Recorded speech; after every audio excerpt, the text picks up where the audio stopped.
Hello traders! In this video, we will take a look at one of the most popular trading strategies that are part of a lot of trading systems used by traders worldwide.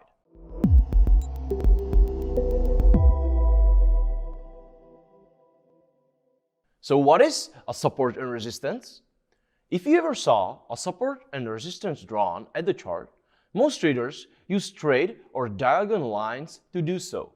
But this might be the best representation, as support and resistance do not represent exact price points, but zones. Why do they work?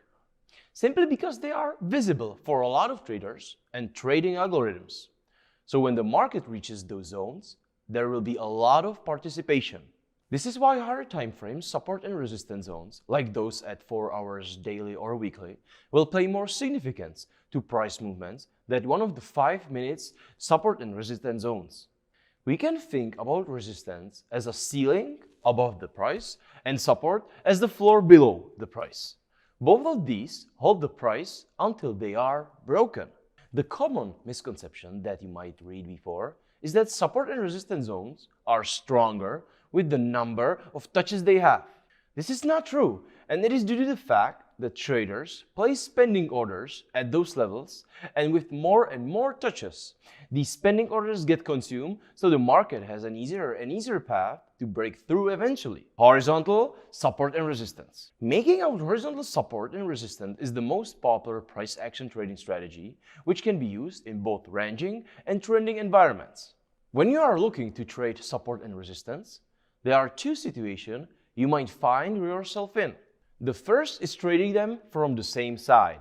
In other words, you are buying support and selling resistance. In this case, you don't want to trade zones that have too many touches.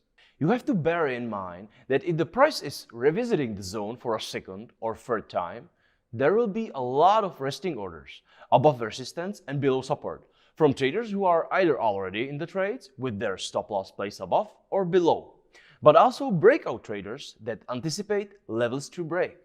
Because of that, markets often tend to probe these areas, causing both traders to stop out from their position and trapping the breakout traders. This is something you should always be mindful of when you are placing your orders. The second type of horizontal support and resistance trade is when you are trading the inverse of a level. This means that you are going long on a prior resistance and going short on prior support. With these trades, the more touches level had before flip, the more significant it is. So in other words, if you are going long on a level that was previously resistance with 4 touches, it will be more significant than the level with 2 touches. When you are marking the support and resistance on your chart, you should always start with the bigger picture on higher time frames like weekly or daily, and then progress to shorter time frames. Other price points that can act as significant support and resistance levels are round numbers, pivot points, and opening prices of a new weekly, monthly, or yearly candles.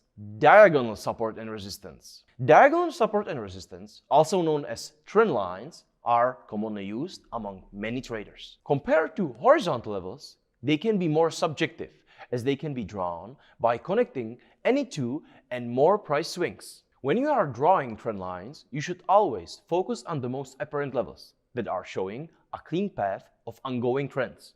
Same as the horizontal support and resistance areas, these can be traded from the same side and inverse once they break. The more touches the trend line has, the weaker it becomes, and it's more likely to break. You can also use trend lines during pullbacks in trends as a guide when pullback might be over and we can continue the trend. Dynamic support and resistance. The last support and resistance levels we can plot on our chart is a dynamic one.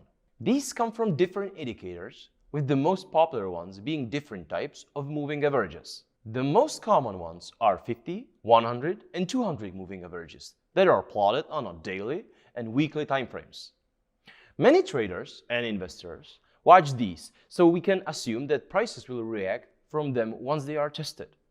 Other indicators used for dynamic support and resistance are VWAP, Bollinger Bands, or Ichimoku Cloud. Alright traders, this is it for this video. I hope you have enjoyed this video, and if you have any question or you are just struggling in something or you are just interested in something, just let your comment down below. Please Don't forget to subscribe to our YouTube channel. And I wish you steady study and see you next time.